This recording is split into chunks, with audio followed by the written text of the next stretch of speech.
Hey guys, we're going to do our last section of graphing. This time it's going to be rational functions instead of polynomial functions. You might notice that it's a little bit darker in the room. I turned the lights off because there's a buzzing sound with the lights, so I'm hoping that this will make it so that it's a little bit more quiet when we listen to the video. Okay, so we are going to be graphing rational functions, and this is 6.2. Okay, in our Big Ideas book. So when we go through the steps to factor to graphing, these are the steps you're going to follow. You're going to factor everything, okay? Then you're going to find the x and y intercepts, vertical asymptotes, and any holes that there might be. And then make a sign array graph, which is a sign chart that shows you where the graph is above and below the x-axis, and we'll go through that. From that step, then you graph using all of this information. Just like last time, we don't ever put a graph onto anything until we have all of our information filled out. Okay, so I'm going to start off with this example of y equals 1 over x plus 5, and I want you to tell me what the restriction is. Okay. So to find the restriction, we take the bottom, which is x plus 5. We set it equal to 0 because I'm trying to find out what value do I plug in place of x to give this denominator, the entire denominator, a value of 0. So I can say if I put a -5 in place of x, then I have -5 plus 5 gives me 0. And that is not possible to do, okay? If I want to solve this equation, I just move the -5 over, and it's the same thing that we just reasoned through by looking at it. So x cannot be -5, okay? And if it helps, you can say because the denominator, or the bottom, will equal 0. And that's not okay. Okay, it's like I told you before. When you have a fraction, this represents how much there was. I ate one piece of pizza that had 4 pieces that was on the counter. I can't eat one piece of a pizza that's not on the counter. I can't eat pizza that's not there. If we could, man, we would be rich, right? We could eat all the time and be happy. But that does not happen. So this value can never be -5, okay? Now, I can't reduce anything with the top for -5, so I'm going to call this a vertical asymptote. Okay, a vertical asymptote is an x value that is excluded from the domain. Okay, we do have, let's write it right here. So a vertical asymptote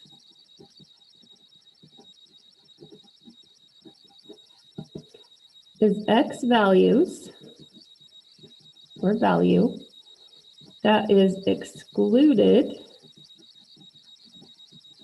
from the domain.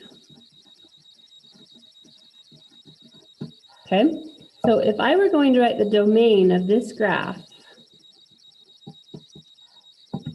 then I would have a number line that shows negative infinity to positive infinity. Okay, so the graphs that we did last time, the domain went from negative infinity to positive infinity. It included every single number in between. I didn't have any restrictions. I didn't have any values that would make the denominator 0 because I didn't have a denominator.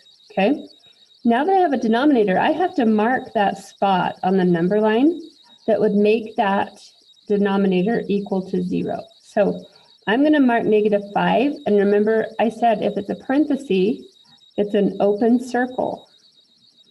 So at -5, I have an open circle because it can't be -5, okay?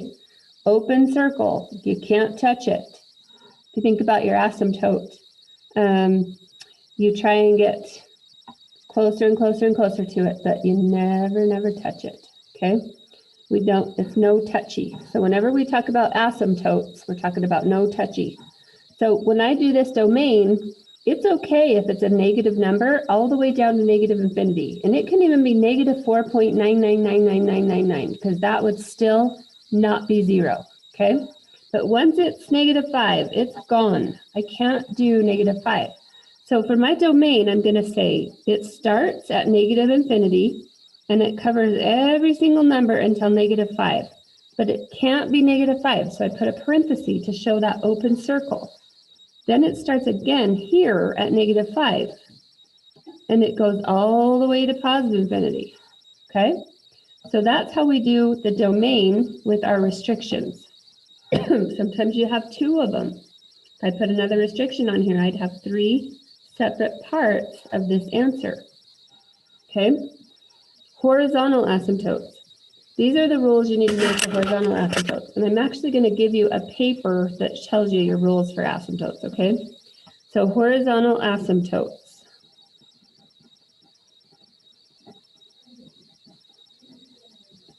Okay, so horizontal asymptote, we're going to say if the power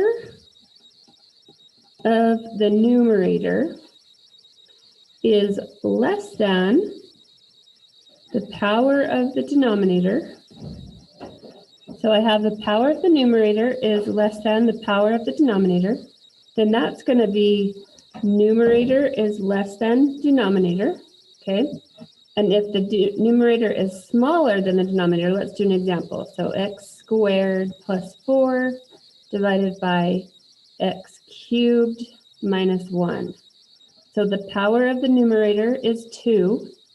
2 is smaller than the power of the denominator, 3. If the power of the numerator is smaller than the denominator, then our horizontal asymptote is y equals 0. Okay? Another example would be ours, 1 over x plus 5. The numerator is smaller than the denominator because the numerator doesn't have an x and the denominator does. So that's the first one. If they are the same, so if the power of the numerator equals the denominator, powers are equal, then I'm looking at something like 3x squared minus 2 divided by 6x squared plus 1, okay? So 2 equals 2. We're looking at these powers. What I do if the powers are the same is I take a step down and I look at these numbers right here. So I divide the coefficients. I can't spell that very fast when I'm trying to talk and write at the same time. So 3 divided by 6 is 1/2. So this would be 1/2. So we're going to have to find horizontal asymptotes and vertical asymptotes of these problems, and you're just going to follow these rules, okay? The last rule you don't really have to worry about yet is when the numerator is greater than the denominator. So this is going to look like x cubed over x squared. This means there is no horizontal asymptote. Okay, instead we have other asymptotes that you don't have to do that are diagonals. Okay, and you can even have asymptotes that are used by doing long division. Okay, but as far as learning horizontal and vertical asymptotes, we don't have to do those. Okay, so these are how we do our asymptotes. Now, I've got this function 2 over x squared minus 9. I'm going to put this next to it so you guys can still see the steps, okay? So our first step is to factor everything. So I can factor 2 over x squared plus 9. Hopefully bells are ringing, ding, ding, ding, ding, x squared plus 9. This is our box. Remember our box? X and x, 3 and 3. So this is going to factor into our hippo butts are going to have a positive and a negative. Remember when we have a difference of 2 squares? So x and 3, x and 3. Okay? So once I've factored everything, I want to look at this and see, is there anything I can cross off with this? And there's not, because I'd have to have an x minus 3 or an x plus 3 up here. So for my reduced function, I'm just going to write this again. Okay? I should tell you that that's what this means. So when it says f and then red, that means reduced for x. So 2 over x minus 3 and x plus 3. Okay, let's talk about the domain, all right? So the domain, I have to set the bottom equal to 0. Okay, so we get x equals -3 and +3. Remember, these are places that cannot be included. Okay, so when I'm writing the domain from left to right, I go -infinity to -3 is my first set. And then I go -3 to +3. And then 3 to infinity. So basically what that means is that x can be any number on the number line, any number, okay? Positive, negative, fraction, decimal, whole number, any number, but these exact two numbers. And that's what those parentheses show. Okay? And so we know that these are the restrictions and we weren't able to reduce anything with them. So these are our vertical asymptotes. So x equals -3, x equals +3. You only have a hole if you can cross anything off. So since we can't cross anything off, we can't reduce, then there's no hole. Okay, and we're going to go over that with one when there is a hole, so you'll know what to do. All right, and then our horizontal asymptote, I'm looking at the power. So the numerator doesn't have an x and the bottom does. So the numerator is smaller than the denominator. So go back and look at your rules if you need to. That means the horizontal asymptote is 0. Okay. Since the horizontal asymptote is 0, when we do our range number line, we just don't include 0. Just like we didn't include the vertical asymptotes on the domain, the range is our horizontal asymptote. Okay. So -infinity to 0, 0 to infinity, but not exactly 0. Those are going to be our domain and range. Okay, now we've got our x-intercept and the y-intercept. X-intercept, we're going to set the top equal to 0. So 2 equals 0. Tell me if it's true. If I have 2 candy bars, it's the same thing as having 0 candy bars. It is not true. So that does not work. So there is no x-intercept. Okay. Y-intercept, we plug a 0 in for every x. So 2 divided by 0 minus 9. Our y-intercept is 0. Remember, we always do the ordered pairs. And then -2 over 9. Okay, so this is our sign chart. Okay, my sign chart is going to have my domain restrictions. So -3 and +3 and x-intercepts. Okay, so vertical asymptotes, x-intercepts are going to be on your sign chart. Now, what you do here is you plug in a number that would be smaller than -3. So if I put a number less than -3 in here, like -4, -4, -5, -6, all the way to -infinity, right? So in between -infinity and -3, I plug in a -4, and then I get 16 minus 9 is a positive number. So right here, I'm going to put a plus. Okay, now we do the same thing in between each one of these. So I want you to try that for a minute. Hit pause. Try to plug a number in between -3 and 3. I'll give you a hint. We already did it. Okay, and then plug a number in between 3 and infinity. So these are our sections of the graph. Okay, so positive and then negative because our y-intercept was negative. So this is negative. And then between 3 and 0, try 4. 2 over 4 squared minus 9 is also positive.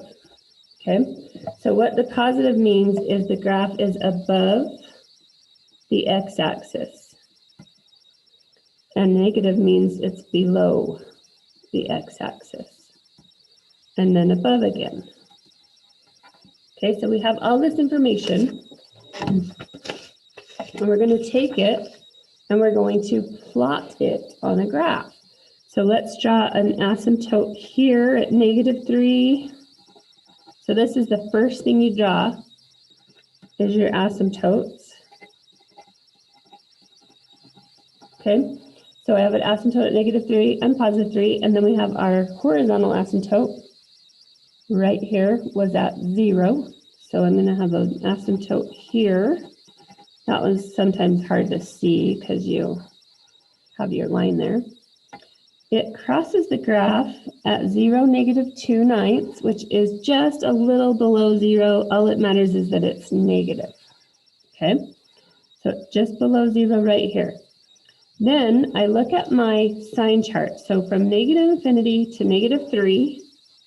So from -infinity to -3, which is this area of the graph. Okay, I'm going to use a pencil for a minute. Graphs will always hug asymptotes. Remember, it wants to get as close and close and close to the asymptote as possible, but never touches. So this graph is either going to go like this or go like this next to these asymptotes. So I'm going to look at this. This one is above, so it's positive, and this one is below, so it's negative. So if I look at my chart between -infinity and 3, was it a positive or a negative? It was a positive. So that means this graph is going to go from here to here. Okay, so let's erase this one. That was just to show you what it would look like if it was below. Okay, so this is positive. Now, I also know that in between -3 and +3, it's below the x-axis, and there's no x-intercept. So between here and here, it's below this line, but there's no x-intercept, but it has to touch right here. So what can it do right there? Because it can't go up, that would cross x, or up this way.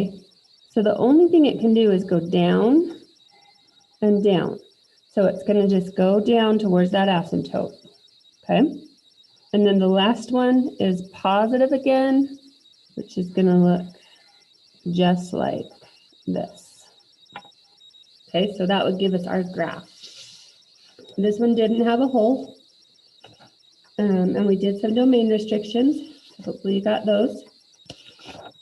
Okay, so I'm going to go through finding a hole and what you do with that real quick. So I'm going to list the restrictions for my graph by setting the bottom equal to 0.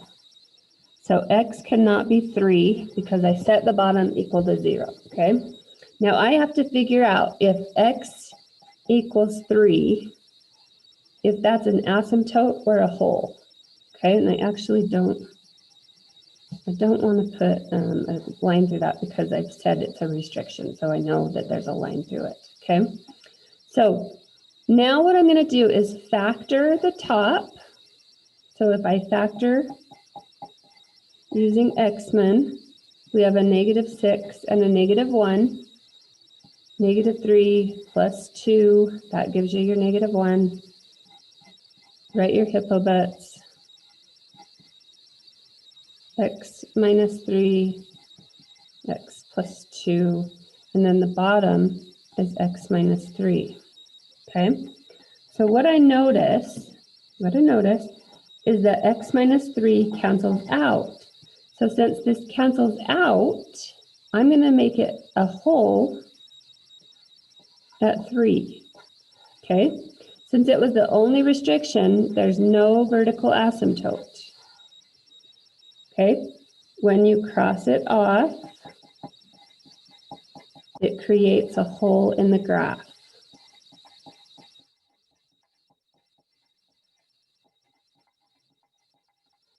Okay, when you cross it off, it creates a hole in the graph. So my F reduce that we talked about last time on this one is x plus 2. Okay, so if I want to find the whole, I plug in the restriction. So write this down because you're going to have this question a lot. Okay, to find the whole, you plug in the restriction into the reduced function.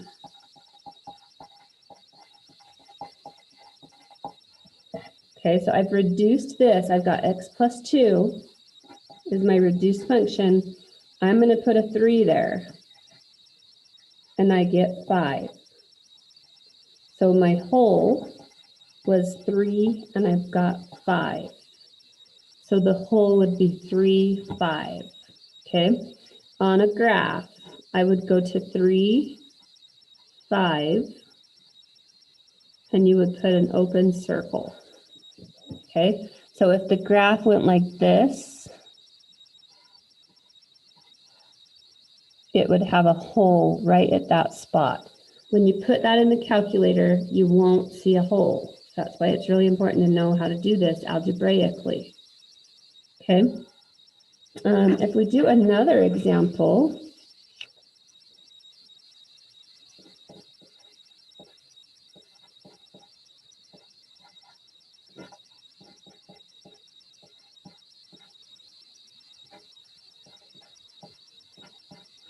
like this. Okay, so I reduce it. So let's make our chart. We've got restriction, vertical asymptote, and whole. Okay, so I set the bottom equal to 0, and we get -2 and 1. So my restrictions are -2 and 1. Okay, and then if I factor, we get x minus 4, x plus 2, and the bottom is x plus 2, x minus 1. So I cross off the x plus 2.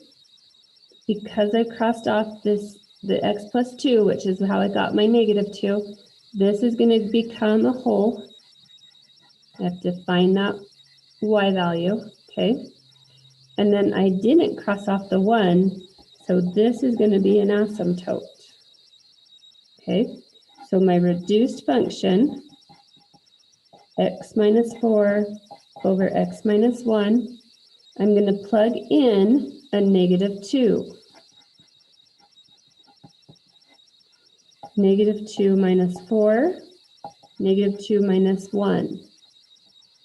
-6 divided by -3, and we get 2. So our whole, when we plugged in -2, we got 2. So I have a whole at -2, 2, and I have an asymptote at 1. On a graph, that would look like this, an asymptote here, and a whole here. And then I would make the rest of the graph, however it would, probably like this one would do this. Okay, something like that. And then this asymptote, it's never gonna cross. It just gets closer and closer to it. So I wanted to do those couple of examples with you before we did one with a whole like this. Okay, so we're gonna graph these without using a calculator. So we have to go through each of these steps to figure out all of the parts where they would be on the graph. Okay. All right, so let's do the restrictions. So x plus 2 equals 0. I'm going to write it right here so you guys can see that. So x plus 2 equals 0, and that will be -2. So x can't be -2. So if I do my little chart, you could write restriction like this, then you'll know that's what that means. And then you could write vertical asymptote and whole like this. Okay, so my restriction is -2. Now I'm going to factor.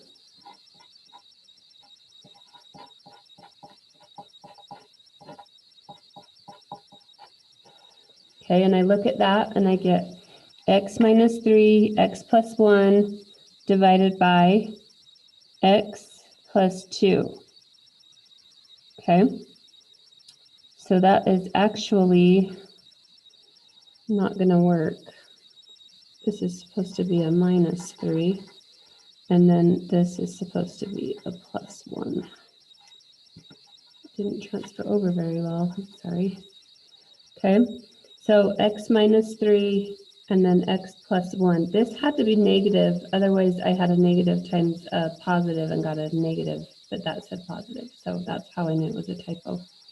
Okay, and then x plus 1. So notice that x plus 1's cancel out. Okay, let me do this real quick. So x plus 1 equals 0, and we get x equals negative 1. Something when you do math all day, I guess your brain doesn't quite work, okay? Silly, silly.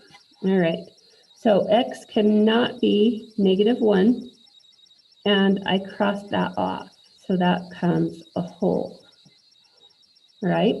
So my reduced function is going to be what's left over, x minus 3, okay?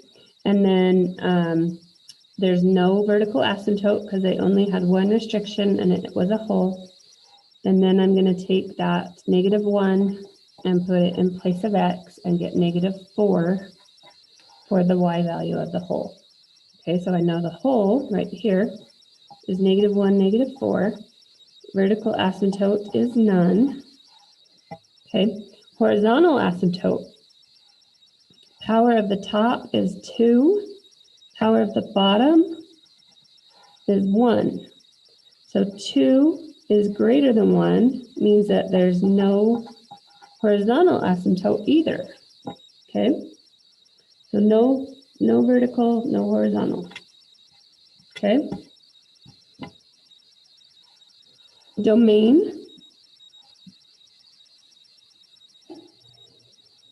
Only value that's excluded is negative 1. Holes and asymptotes are excluded. Okay, so the domain is going to go negative infinity to negative 1, negative 1 to infinity, and I always put a little u in there, which means and.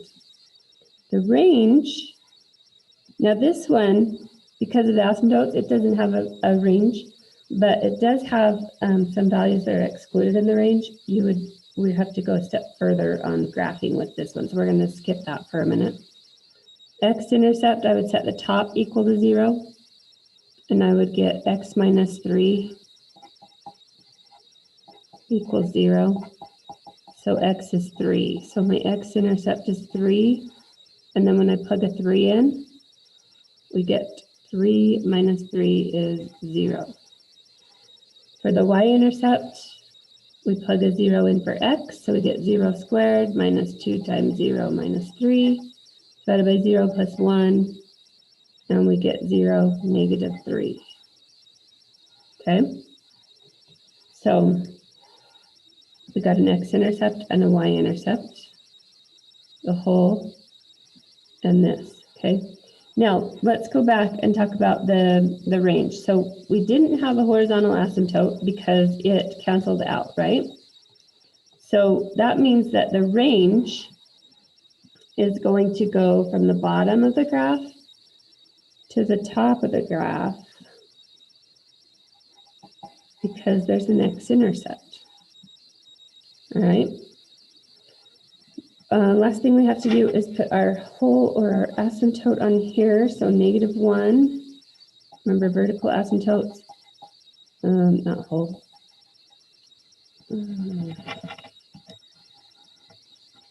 Change that around. So we want to just do our x-intercept and vertical asymptotes. So we don't have a vertical asymptote, but we do have an x-intercept. Our x-intercept is at 3. So we're trying to figure out this graph. If I plug in a number less than 3 or a number greater than 3. So a number less than 3 would be a negative number. Okay, and we would get a negative. And number greater than 3 would be positive, and we would leave it that way. So it's going to be minus and plus. Okay, all right. Pause the video for a minute, look over your notes. I'm going to grab your homework paper.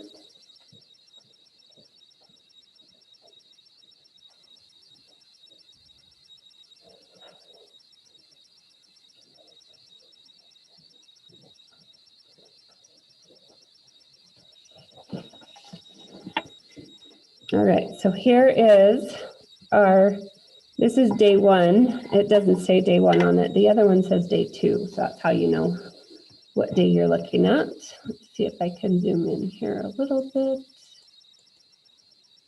Okay, perfect.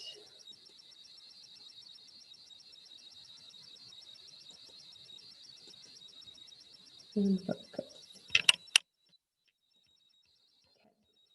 All right, so we've got this function, x minus 1, x squared minus x minus 6.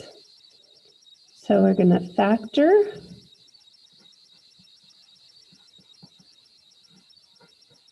I did not cross anything off. So down here, where it says vertical asymptote, there's not going to be a hole. We didn't cross anything off, okay? But we'll have a hole here on some of them.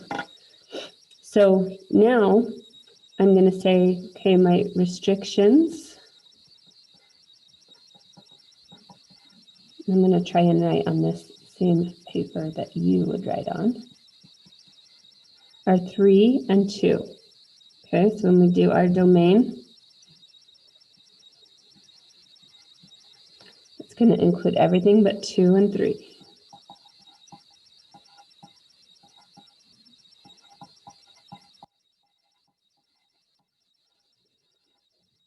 Okay, I think last time I didn't include the hole, so I need to probably fix that one over here on the sign chart. This sign chart should absolutely have this hole right here, because at the hole, or the x-intercept for the vertical asymptote, that is where the graph can change direction. Okay.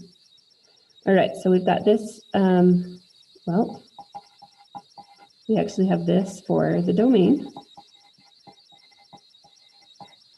Okay, so we've got our domain. Now, to do the range, I need to know my horizontal asymptote. So I've got the vertical asymptote is 2 and 3. Okay, don't put parentheses around it, just write x equals.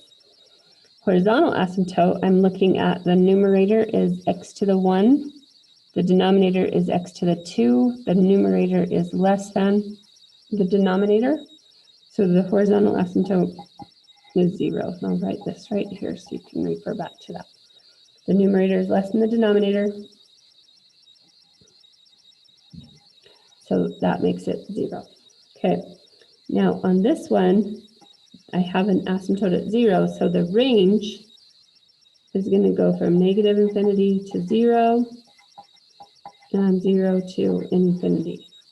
Okay, all right, continuous. So when we do this one, remember last time when we did continuity, you could draw the graph without picking up your pencil? Well, if you have an asymptote or a hole, you have to lift your pencil up to draw that graph. So it's not going to be continuous. It's going to have a stop in it where we have to pick our pencil up and then start over again, okay? So this is going to be discontinuous. Okay, now we have our x-intercept. We set the top equal to 0. So x minus 1 equals 0. And we get 1. And then when we get 1, we have to put the 0 next to it to show that that's an ordered pair. The y-intercept, we're going to set x equal to 0. So we get 0 minus 1 divided by 0 minus 0 minus 6, which is 1/6. So 0 and 1/6 is our ordered pair. Okay, so let's put some of this on the graph that we know. So we've got a y-intercept at 1/6, which is just positive. And then we've got an x-intercept at 1, 0, which is right here. Okay, Now we have an asymptote at 2 and at 3. So we have an asymptote here and here. Okay, so 2 and 3. So now what we need to do is do our sign chart. Okay, so we're going to remember we put our x-intercept and our asymptotes. Our x-intercept is at 1. Our asymptote is at 2 and at 3. So these are all the places where it can change sign positive to negative. So if I put a number in here less than 1, like negative 10, say, then this would be negative 10 minus 1 is negative 11. And then 190 minus 6 is a positive number. So negative divided by a positive is negative. Okay, so that means the graph is going to start below the x-axis. And then we have an asymptote here at 0. Okay, so remember that when we do this, and I'm looking at this for a minute, it's supposed to start negative, which means I've messed up an asymptote. So we get x minus 3 and x minus 2. Hopefully you caught that this has to have a negative, so that means this 2 is positive. And so our asymptote's actually at negative 2, which will make a little bit more sense. Okay, so if we do our asymptote at negative 2,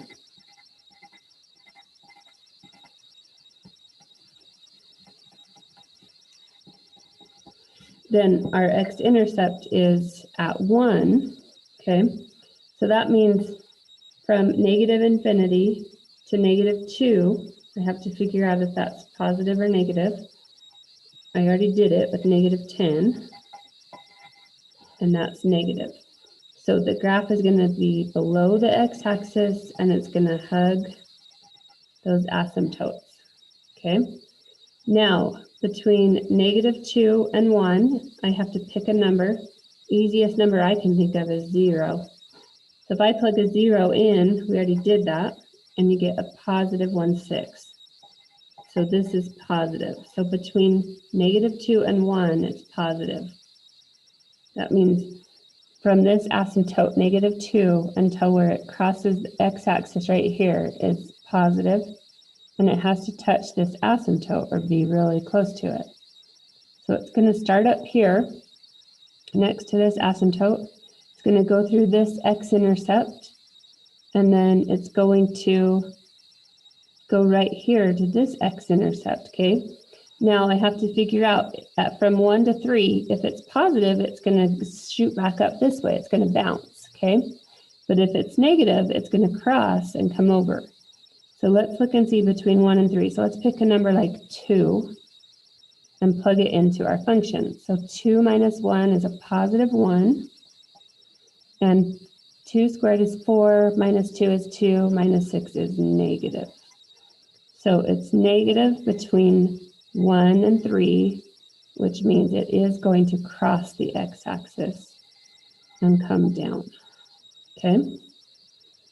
Now, after that, I'm going from 3 to infinity. So a big number like 10 again, positive, positive, and that's going to be positive. And so we're going to do this. Okay. So when I do increasing and decreasing, I'm drawing my graph. If I put my pencil on this graph and I draw the graph, is my pencil going down or up? Am I walking downhill or uphill? Hopefully you're saying downhill. Between here and here is downhill. Up here, still going downhill, still going downhill. So the whole graph is decreasing, but I have to stop at certain spots. So I have to go negative infinity to negative 2, negative 2 to 3, and 3 to infinity. Okay, put these negatives on our domain. So that means the domain and the decreasing are going to match because it's always decreasing. But I don't say always because at these points they're excluded. If it's always decreasing, it can never increase. Okay? Then if we look at positive and negative, well, we already did our chart right here.